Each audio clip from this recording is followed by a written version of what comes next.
Hi, this is Jeff Williams. Former Royal Marine, 22 years service, Falklands veteran, numerous other campaigns.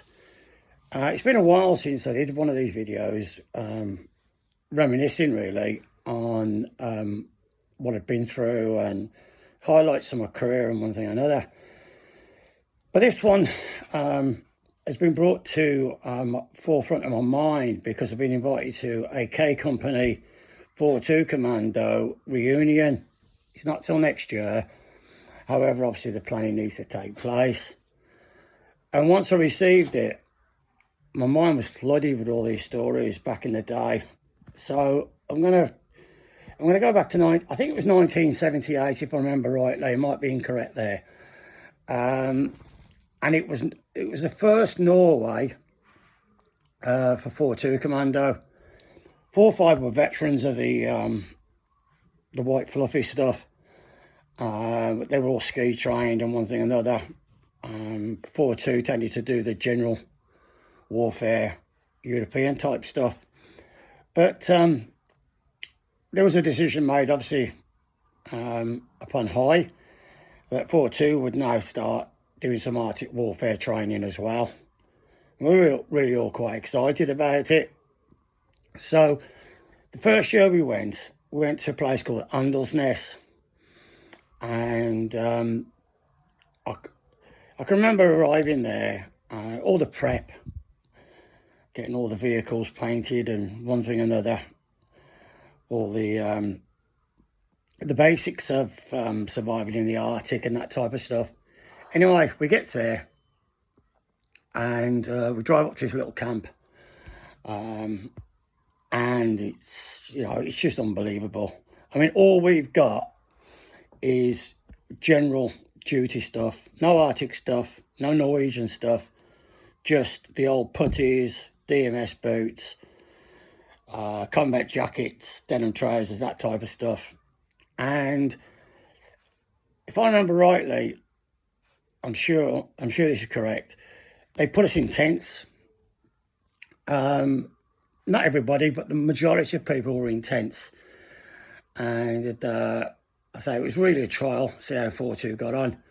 But the first big mistake they made was they decided that they were going to try and feed the guys on Norwegian food. So we started having a Scandinavian type diet, raw fish for breakfast and stuff like this. It was just horrendous. And nobody was eating it. People were nipping out down to Ness and buying a packet of crisps for breakfast and dinner and tea. It was mad. And at some stage, the colonel signalled back to the UK and said, "This is not working. You can't expect my guys, 1, to survive out here, and 2, to be able to fight when they're not eating.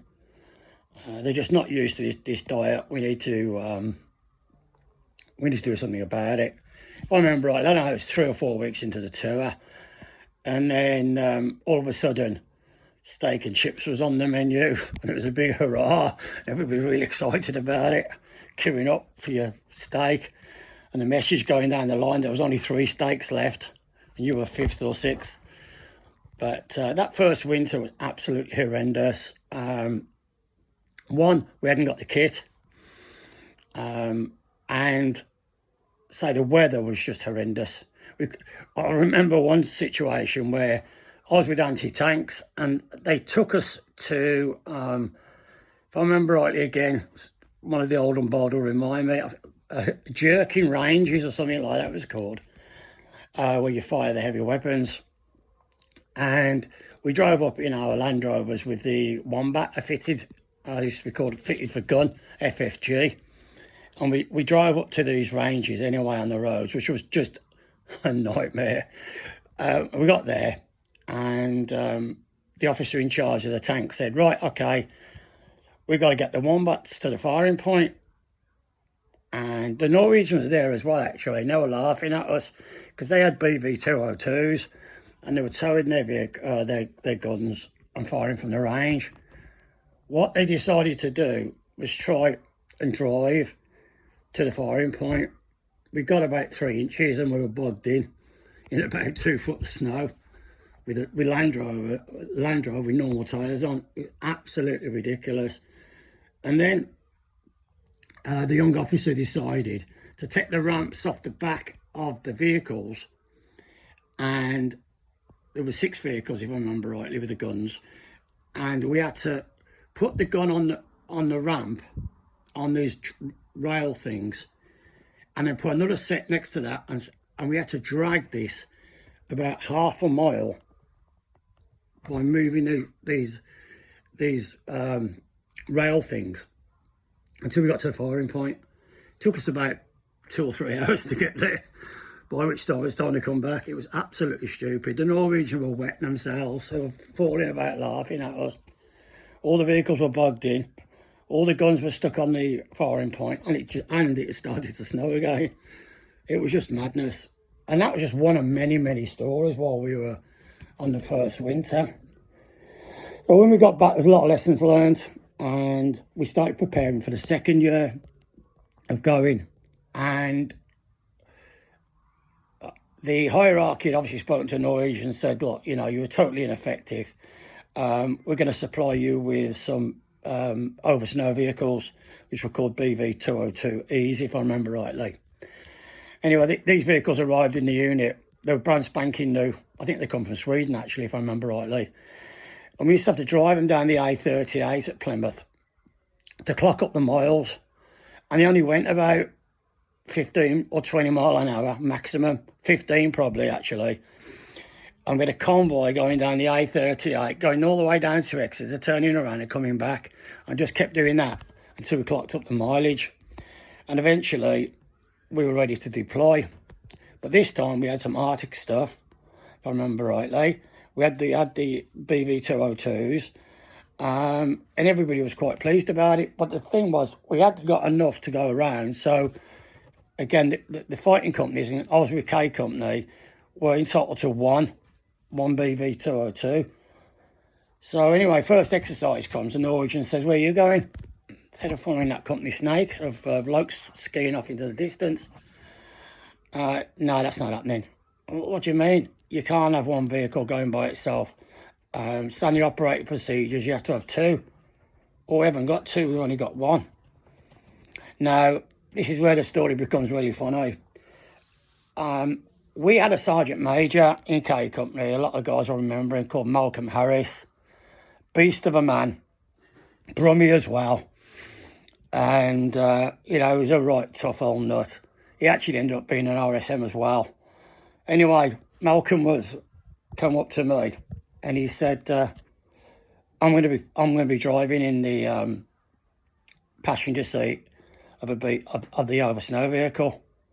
Now, he was a guy who'd done 20 odd years at that stage in Land Rovers, and he was not keen getting in one of these tracked over snow vehicles, and especially when they used to tip over. They used to go massive angle before they would actually fall over. And I'd been away up to Arbroath, and with Tony Vidler, who was the instructor for the BV202s for 4-2 Commando, if I remember rightly. And Tony gave us a week's lesson on it, basically, how to change the tracks, how to drive it, blah, blah, blah. And brainwashed us that they were absolutely fantastic bits of kit, which they were, when they were driven properly. Anyway, so Malcolm says, look, I'm going to be in the vehicle with you. I'm the Sergeant Major. We're going to put the ammo in the back, and we do all the resupplies and all that type of stuff. Yeah, okay, sir. So off we went. And even the slightest little bit of an angle, and he was holding on to the side. You sure this is not going to tip over, Williams? I said, no, sir. I said, you know, it goes to 30, 40 degrees before it goes over. Oh, really? Oh, that's okay then. But every little lump or bump we went over, and you know what Norway's like, it is all lumps and bumps. He was panicking, absolutely panicking. Anyway, we drove for ages and we ended up above the tree line, and we was moving along, and it was really snowing bad. You could hardly see where you were going. The wipers were going like mad. I was steering out, trying to see where we were going, and he was doing the same. He said, watch that, look, watch that, watch this, watch that. Sir, just leave it to me. Anyway, he gets this little lump. I goes over it, and all of a sudden it just started slipping to the right, and then it turned onto the onto its side. Oh God, I couldn't believe it. The RSM, it's not the RSM, the Sergeant Major. Imagine a vehicle on its side. I was on the ground side of it.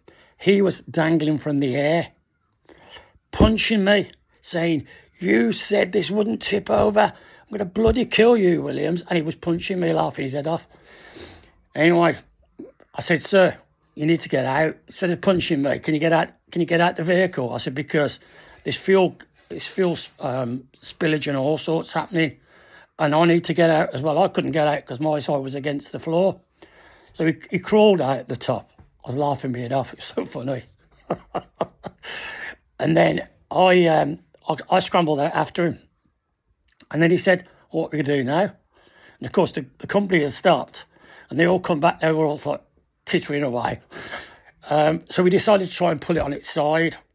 So we had about 40, 50 bootnecks, all with ropes and stuff attached to this vehicle, trying to pull it over. Now, obviously, if we'd followed the Norwegians' advice and had two vehicles, we would have used the other vehicle to pull it over, and that was one of the reasons why you always went around in packs of two. But we hadn't got that privilege, so we had all these guys trying to pull this vehicle over the side. Anyway, when we eventually got over, got it over, the shear pin had broken, which meant it couldn't go anywhere anyway, and the track was all smashed up and stuff, or no tension on it. So he said, "Right, okay, what you doing now then?" I said, "Well, normally I'll get another BV, sir. I'll pull it to one side, I'll lift it to a slight angle, we put a new shear pin in, and we tighten it all back up again." "All right, we'll do that then." I said, "I can't. I ain't got another vehicle. I'm going to have to call for recovery." He's getting really angry by this stage, so he gets his skis off the top of the vehicle and skis off, and the whole company just bugger off into the distance. I was left there with a bloke called Chris Aston, if I remember rightly. He was a signaller, corporal signaller, and he was at the back. And we sat in that vehicle. We tried to do it ourselves. It was just impossible. And eventually the recovery arrived and put us back on road, back, sorted us all out. And then we had to try and find the company, which was another story. But the whole thing was just absolutely hilarious. You know, Norway is a real harsh environment to fight in. You've got to have your drills correct. You need the right kit. And we hadn't. So it was a bit of a disaster. But we learned by our mistakes, and as years progressed, we got better and better and better. And I think I did 7 or 8 Norways, if I remember rightly, probably even more. But come the end, you know, we had it well and truly sorted. And it was a very clean, healthy environment to fight in. Plenty of water, obviously, with the snow and stuff like that, even though drill number 1 was "Don't eat the yellow snow." And then, I say, everything sort of worked itself out. And we got more and more advanced as every year went by. Final story I'm going to tell you about was one winter deployment many, many years later. We did what they call an AWT, Arctic warfare training. We used to do that for 2 weeks every time we went to Norway, just to make sure our skills were where they needed to be. Because, as I say, it's really unforgiving environment if you get it wrong. And we did snow holes, which was, well, no, first and foremost, somebody had the bright idea. We had a survival couple of days to build an igloo. Well, if you've never tried building an igloo, you'll never know how difficult that is. It was unbelievable, and we just could not get it sorted because either the snow was too soft, or the ice was too hard. We'd get it to a certain level, it's falling on itself. So in the end, they said, "Forget it. We'll build some snow holes instead." And again, if you've never been to Norway or never experienced a snow hole, it's something to behold. So you're looking for where the snow's banked up against a wall or a mountain where it's just all blown there, and there are in a couple of inches of snow there. Sometimes there's 6, 7, 10 feet or more. And you dig a little hole in, and then you tunnel your way in, and then you build out an area. You have a little slit trench at the bottom, which is supposed to hold the cold air. And if I remember right, we used to have a little ski pole in the roof, so you could clear it periodically, make sure that some sort of air was coming in there, because people had died through carbon monoxide poisoning and stuff like this. But anyway, we get this snow hole built, me and my mate, and we got a little bench to lie on. So we lie on this snow covered bench. And one of the worst things that can happen to you when you're in a snow hole, or anywhere really, when it's so cold, it's about -20, -30 outside. You're sleeping with, you've taken a lot of your layers off, but you've got some layers still on. And I need to go to the toilet. I thought, I don't believe this. And I had these stomach cramps, were unbelievable. And I kept trying to put it off. And in the end, I thought, I'm going to have to go. So I put all my layers back on. And what we used to do is we crawl out the snow hole. And we used to have a tree which was called the piss tree. And that would be a certain distance away from your position. But that's where you'd urinate and obviously defecate. So, and that was a little track there. So puts my skis on. I've got all my kit on. Skis up to the tree. Sort of sits down and has my back against. You can use your imagination here. I got my back against the tree, like in a squat position, like a sitting position, pushing against the tree. So I take off my white hoodie, which was Artic camouflage thing. I took off, undone my windproof jacket, which had a hood on as well, and it was blowing like mad. I thought, God, I got to hurry up. So I whipped all my kit off anyway. Eventually pulled my trousers down, because you've got cans on top of your trousers, then you've got your denims, then you've got your thermal underwear underneath that, and all that had to come off before I could go. So I gets myself sorted, gets into position, does the business, cleans my bottom, throws the paper in the hole, pitch black, can't see a thing, but I can just generally see where the hole is. And, cleans myself up, puts me trousers back on, pulls me camp trousers back up, puts me me jacket, me thermal jacket on, put that over the top of my head. Sorry, I didn't. Put my jacket back on, and then I had my Artic cam. Pull me and cut my cam, Artic cam hood up, plop on the top of my head. What's that? I'd only pooed in my hood, and then plopped it on my head. So then I'm in turmoil. Then I thought, oh, for God's sake! So I had to then get the snow, cleaning all this brown stuff off my head. I think that's why I got no hair now. Probably burnt it off, cleaned it all off. Eventually got myself sorted out, put my hood back up, put my cam top back up, hood, and skied back to the snow hole. Put my skis outside, crawled in through the hole, lay in the bed, thinking, bloody hell, what a disaster. I ain't going to tell anybody. There ain't no way. I'll die of embarrassment. And all of a sudden, my mate, I can't remember who it was now. It might have been Chris, I can't remember. He goes, what's that smell? I said, nothing, why? He said, I can smell shit. Excuse my French. And I went, nah. He said, yeah, I can. God, it's really strong. I said, oh, go get your head down, for God's sake. We've got to be up first light, start patrolling again. And he goes, all right. Anyway, I thought I got away with it. Next morning, I gets in the, we start packing everything away. Gets all the burger sorted out and that. Smashed up the snow hole. And then we're lining up, ready to ski off with the ski instructor. And he turns around and he goes, right, okay, off you go. Follow me. And off he goes. We're all in this long line of people with skis following him. All of a sudden, I hear this bloke behind me. He says, Jeff, what's that brown stain on your hood? And I went, what are you talking about? And he went, you've got a brown stain on your hood. And he went, Oh, right, okay, I know what that's all about. So I knew I could smell poo last night. I went, yeah, I pooed in my hood. I never lived it down. The amount of grief I got about it was unbelievable. But those times in Norway were fantastic. The Norwegians were brilliant and very hospitable, very helpful. As I spent a lot of time laughing at us to start off with. Thought we were mad.